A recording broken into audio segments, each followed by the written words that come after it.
We are the Pinoy Speedcubers. And you're watching Sports 37 on UNTV. And we love sports!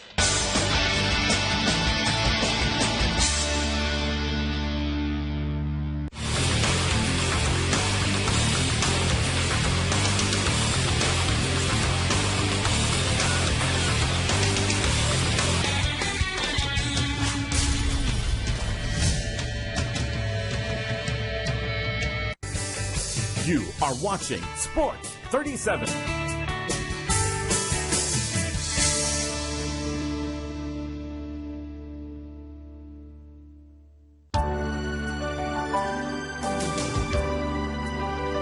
Sa ating mahal na broadcaster, si Mr. Daniel Rason, sa inyong 29th year in broadcast industry and in public service. Congratulations po. Ito po ang inyong lingkod, Assistant Secretary Pauline Jean Rosel Ubial ng Department of Health.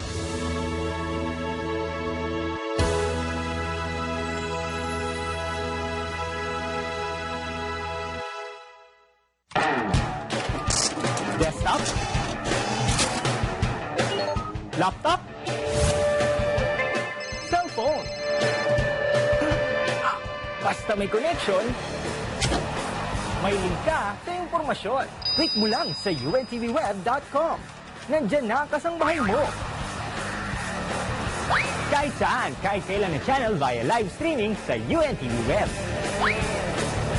Tuloy-tuloy na mapapanood ang mga paboritong programa buong araw, buong gabi.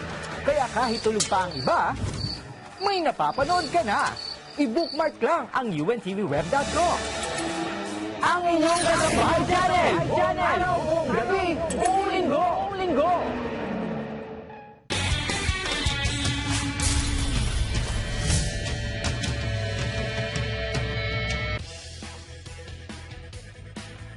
Medyo di ko pa yata mabubuo, medyo mahirap pa. Ang larong nito ay sikat na sikat mula noong 80s. Katunayan, half of the world's population play this mentally challenging and highly addictive game during that era. Challenge your skills in solving puzzle cubes in Speedcubing.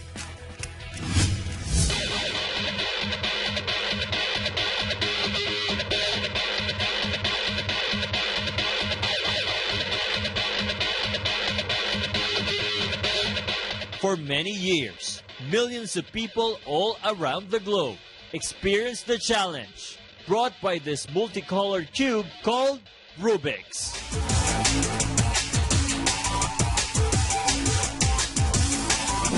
Rubik's Cube kasi, it started 1974 siya.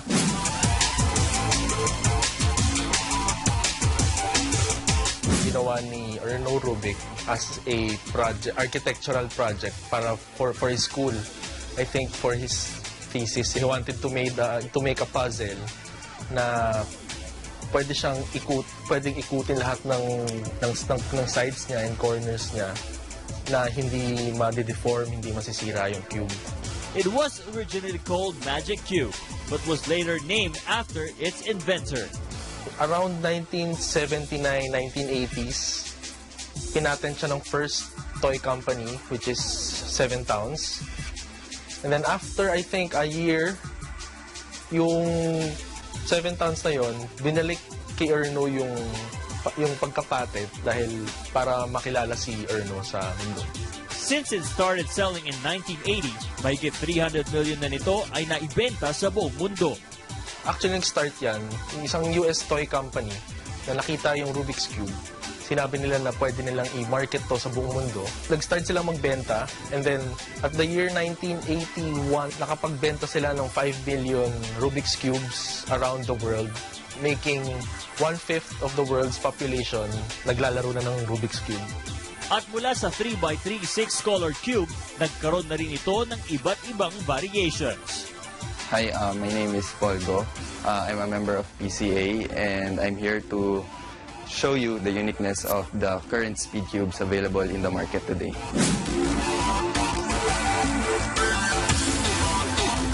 Okay, so to compare the pieces, here is the edge piece of the most innovative 3x3. So So comparing it to a traditional 3x3, it lacks the design of the uniqueness and the design which can corner cut a Rubik's Cube. So I'm going to show you kung paano siya nagko-corner cut. So the traditional Rubik's Cube here can only cut minimal. Yan. While this one, pwede siya mag-cut over 45. Yan yung uniqueness na hinahanap ng mga speedcubers natin ngayon. Okay, so what we have here naman is the 2x2. Actually, this is called the pocket cube kasi small brother daw siya ni 3x3.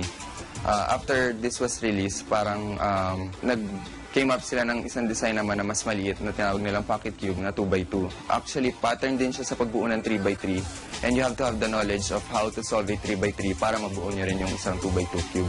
So, medyo weird siya pero kailangan at least malaman mo muna yung basic or yung basic move ng 3x3 and then i-apply mo siya sa 2x2. Okay, so with the success of these two products, nag-came up sila ng mas malalaking products na 4x4, 5x5, 6x6. Actually, hanggang 11x11 available na siya sa market. Kaya medyo surprising dahil sobrang laki na nun. Pero actually, nabibili na siya. So, ang ano naman ng 4x4, ang ginawa namang kakaibang design ng mga Chinese manufacturers is naghanap sila ng way kung paano mapapabilis yung inner layers ng mga cube. Dahil ito yung problem talaga sa pag-solve ng 4x4. Ito yung pinaka-important dahil ang pagbuo ng isang 4x4, inuuna mo ng centers. Actually, hindi lang 4x4, hanggang 5x5, 6x6. Basta alam mo lang yung basic kung paano magbuo ng 3x3 and ng 4x4. Marunong ka na halos mag-solve hanggang 11x11. Playing this cube can be frustrating for others. But once you learn the tricks, solving this cube problem couldn't be more fun and easy. At kahit matagal ng panahon ang lumipas, marami pa ring mga tao ang hook na hook sa game na ito. Hi, I'm John Edison Obado, and I am a PCA Speedcuber.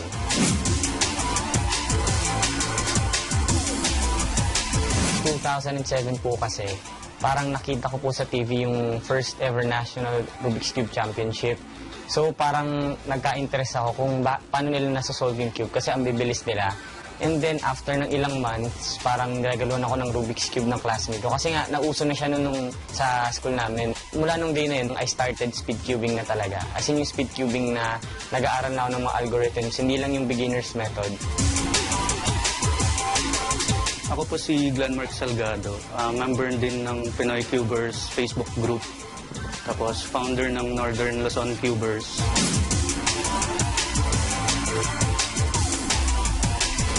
Nag-start akong mahilig mag-cube nung napanood ko sa TV yung first na Rubik's competition dito sa Philippines. After nun, bumili ako ng cube, tapos pinag-aralan ko kung paano siya buuin. Tapos tuloy-tuloy na.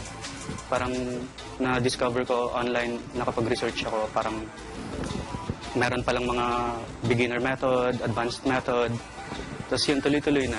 Aside from the fun of solving the puzzle cubes, a player also gets numerous benefits from playing the game. For me, mentally, naging helpful siya dahil nag-increase yung memories. Parang nagkaroon ako ng ideas about sa mga space relations, sa mga ibang klaseng fields of memorization. Then, meron kaming grupo na lahat kami puro ganito lang ang ginagawa. And then we meet friends. And then at the same time, if meron mga ibang tao na gustong matuto, tinuturuan naman namin sila hanggang matuto sila. Kaya naman while others do it for amusement, some do it to boost their mental health. Yung patience ko, tsaka yung memory span ko po sa pag-memorize sa mga lessons ko po, mas madali po ako. Bumibilis po yung pag-enhance ko sa isang lesson, ganun po, yung pag-aaral ko po. Bumibilis po yung memorization ko.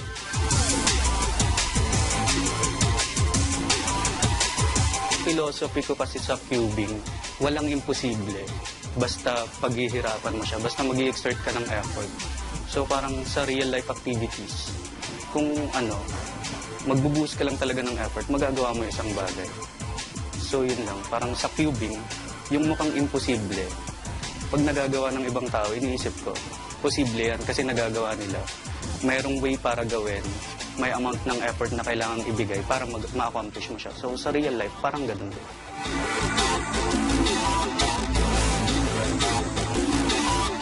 Yung logical na pag-iisip mo sa mga bagay-bagay sa Rubik's Cube. Kasi when you solve a Rubik's Cube, hindi lang siya na you plan out yung nakikita mo ngayon kasi multitasking siya. If you're a Speedcuber, you plan out ilang moves na advance ka. So parang ganun din ako kung paano ako nagpaplano sa Rubik's Cube. Parang ganun din ako sa buhay ko. Medyo yung planning, yung advanced planning, parang na-apply ko talaga sa buhay ko. May ilan naman na siniseryoso ang paglalaro nito para makasali sa iba't ibang competitions. Sa blindfold kasi yung blindfolded category yung talagang forte ko. And since nung Philippine Open 2010, nakaka-third place na ako lagi sa competitions. And nung this year sa Urdaneta Open, nakapag-first place ako. And I think yun yung pinaka-achievement ko talaga sa Speedcubing. Aim namin lagi pag competitions is ma-beat yung former records namin. And siguro, pag swertehin, national record. Pag nakuha yung national record, Asian record. And pag nakuha ka na ng Asian record, world record naman. Parang step by step lang na pag-abot ng goals namin. So recently, nanalo po ako sa Asian Championships sa Hong Kong noong October 5, 6, and 7. Naging national record holder din po ako. Na-break ko yung former average ko po dito sa Philippines. A simple toy that can bring so much joy. If you're seeking for an amusing, mind-challenging game, turn into the pleasure of Speedcubing. Sa mga bata o kaya kahit sa matatanda, try nyo mag-Rubik's Cube. Masaya ito. Marami rin kayong magiging mga kaibigan. Pwede nyo kaming puntahan sa, o kaya isang click lang sa Facebook, Pinoy Cubers. Tapos mag-join kayo sa group. Doon namin kayo entertain para paano mag-cube. Sa mga interested dyan sa Rubik's Cube, sasabihin ko sa inyo, hindi mahirap ang mag-solve ng Rubik's Cube. Kailangan mo lang talaga ng tiyaga at konting pasensya. At hindi lang naman siya talaga laro, it's a sport and meron namang competitions. And proud kaming sabihin na yung ating 2012 Asian Rubik's Cube Championship ay isang Pinoy at isang high school student lang. Kaya dapat ma-challenge din kayo na laruin itong Rubik's Cube kasi it's very interesting, it's a sport, it's a mental game, and helpful siya sa daily living.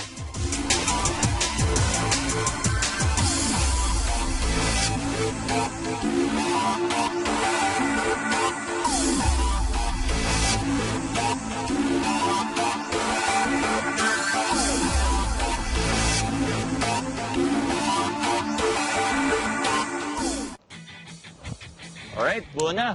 It's time for us to sign off, mga ka-sports. It's been an hour packed with great mental workout to keep our minds in tip-top shape.